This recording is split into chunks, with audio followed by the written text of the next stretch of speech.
Des coulisses de pouvoir. Ouais. Avoir envie de changer de vie. Ça m'arrivait souvent.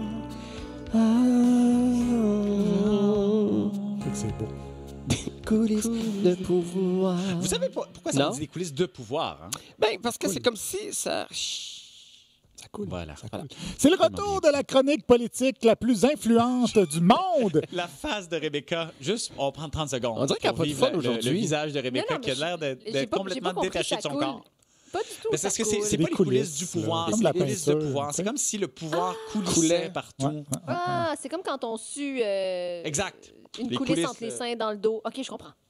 Les seins entre les seins. Mon Dieu, c'était Le sein du dos. Je connais pas bien ça, mais ça me semble un peu insolite. Pour ceux et celles qui ont des Insolite, seins. non.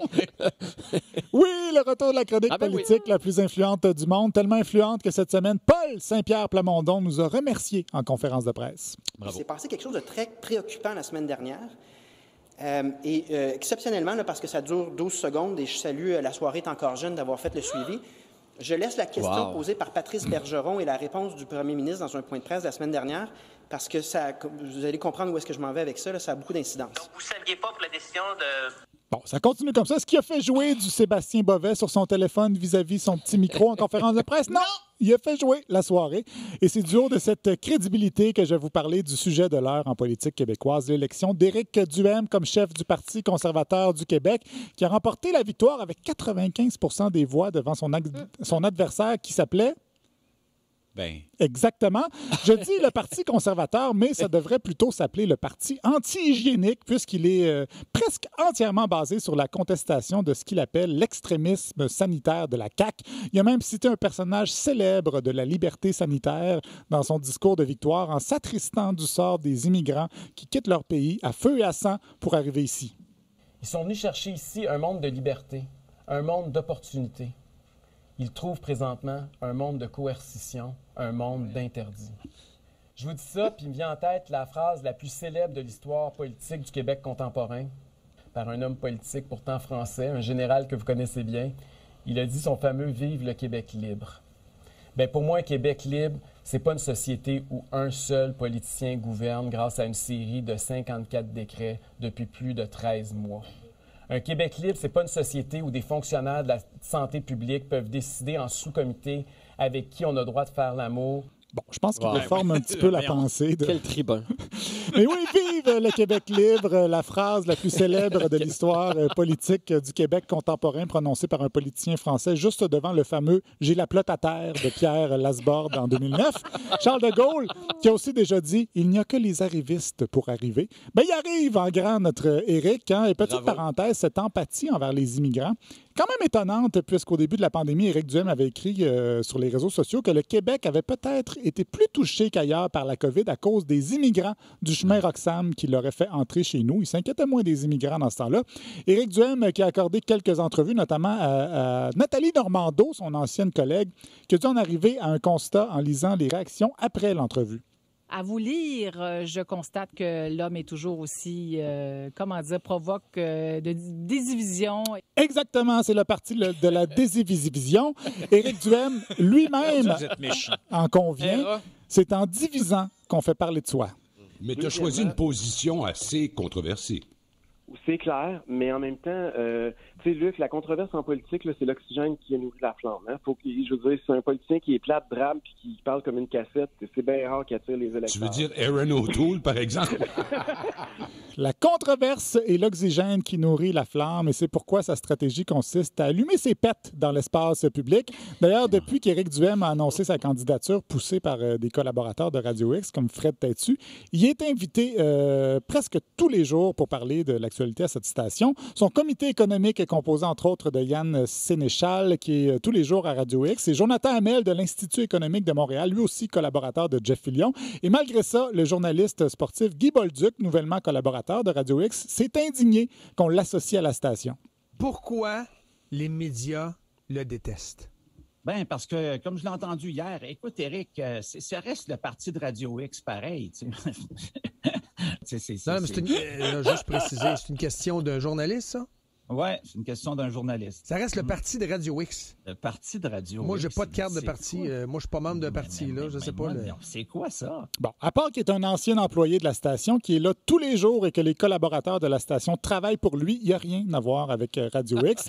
Mais c'est vrai que les médias détestent Éric Duhem. C'est pour ça qu'il sera à Tout le monde en parle demain soir. Fait cocasse, dans sa conférence de presse après son élection, il y a un seul journaliste qui s'est présenté dans le Zoom de la conférence de presse, celui que François Legault a rebaptisé Monsieur Radio X, qui a posé cette question.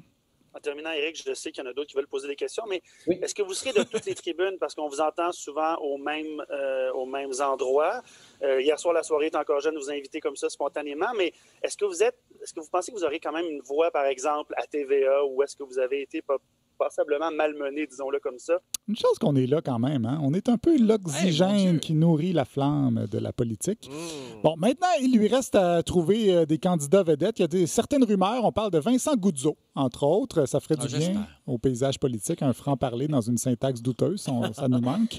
Mais dans une entrevue à la presse canadienne, Éric Duhem a expliqué aussi qu'il ne recevait que des CV d'hommes pour les candidatures, tandis que les femmes se proposaient plutôt d'être bénévoles. Donc, en gros, les hommes prennent les décisions, les femmes vont leur chercher du café. Et il a dit que... C'est votre blonde qui a écrit cette blague.